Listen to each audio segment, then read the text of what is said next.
Disagreements are a natural part of life in the workplace, but how you handle them can make a big difference in your work environment and relationships with coworkers.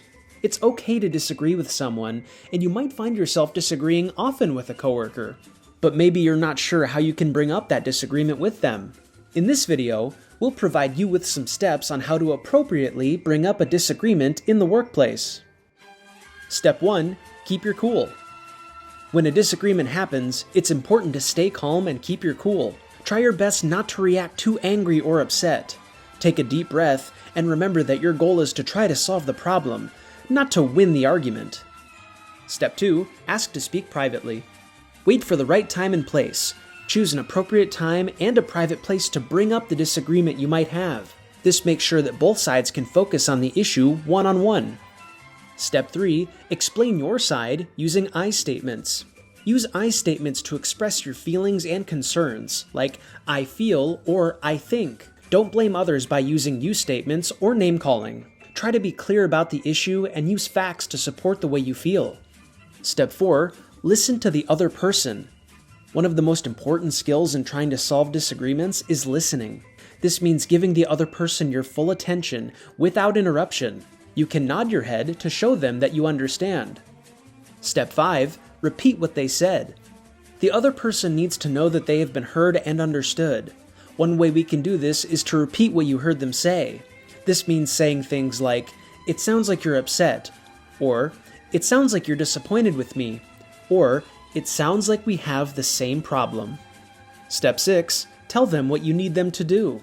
Sometimes, when the other person is responding to a disagreement that you bring up with them, they may not fully listen to you, or repeat what you said, or explain their side, or they may not say they're sorry. In this case, you may need to tell them what you need them to do in order to move closer to solving the disagreement. Step 7. Try to solve the problem. When trying to solve the problem, focus on finding things you have in common. Find goals that both people can agree on. Be open to finding answers together, and remember, the goal is not to win the disagreement, but to work together towards finding an answer that works best for both people. Step 8. Keep your cool if you can't solve the problem, and find help if needed. If the disagreement seems hard to solve, try your best to keep cool, stay calm, and consider finding help from a supervisor or an HR professional. Help from these people can give you different ways to solve the problem.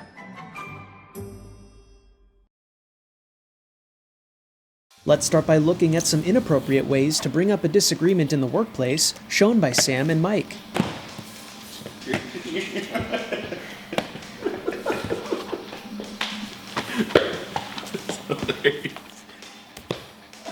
Well, I should get back.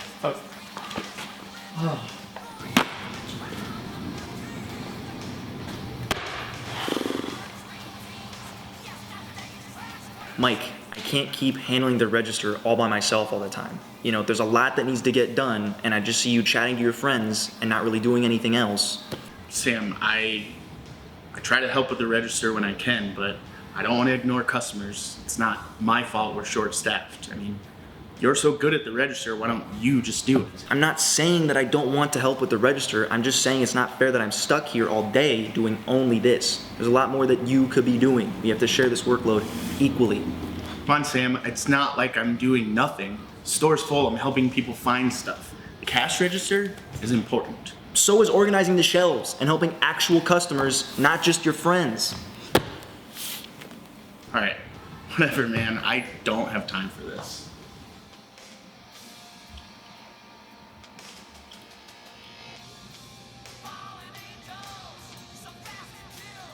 When Sam is bringing up his disagreement with Mike, Sam did not keep his cool, and he did not wait for the right time and place to bring up the disagreement.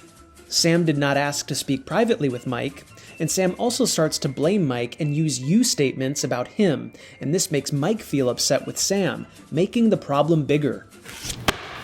Now let's look at appropriate ways to bring up a disagreement in the workplace. Let's watch how Sam uses the steps to bring up his disagreement with Mike, starting with a calm voice for a respectful conversation. Hey Mike, do you have a minute to chat real quick before we head out for the day? Yeah, sure. Cool. In this scenario, we see Sam keeps his cool, waits for the right time and place after the store is closed, and asks to speak privately with Mike. Now Mike is better able to focus on a conversation about the disagreement. So, Sam, what's up? I just wanted to let you know that with me being on register so much lately, I've kind of been feeling a little bit stressed. Here, we see Sam calmly explains his side using I statements. He does not blame Mike or use any you statements. This makes sure that Mike can really hear what Sam has to say. Thanks for letting me know what's going on. It sounds like you're feeling overwhelmed. I am. It just seems like with me being there so much, other tasks are getting ignored, and I feel like I've just been taking on too much of that load. Yeah, I can get a little carried away sometimes with talking to customers, especially if they're my friends. I just want to help them find what they're looking for, and the cash register, it's frustrating, it's stressful, especially if you don't know how to ring something up.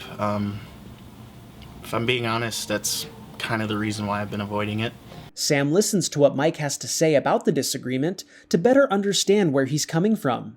I know what you mean. I can get really frustrated too. I think maybe we should talk to Dave and see if we can nail down some of those prices so we don't get so hung up when we're bringing customers up. Yeah. Cool. Would you want to do that now? Yeah, great idea. Let's go. Cool. Here, Sam shows that he understands how Mike feels and how he has similar frustrations with the cash register. Sam also tells Mike that they both need to go talk with Dave, their supervisor, to try and solve the problem. Going to talk with a supervisor is also a step for finding help when you need it. In the end, how you bring up a workplace disagreement can make bigger problems if you don't follow the steps. Inappropriate ways of bringing up a disagreement, like interrupting, blaming someone else, or using you statements can make bigger problems. When we use a cool, calm voice, wait for the right time and place, and use I statements, this helps us to be better problem solvers. Thank you for watching. If you need more guidance on how to bring up workplace disagreements, please reach out to the Center for Disabilities in Sioux Falls, South Dakota.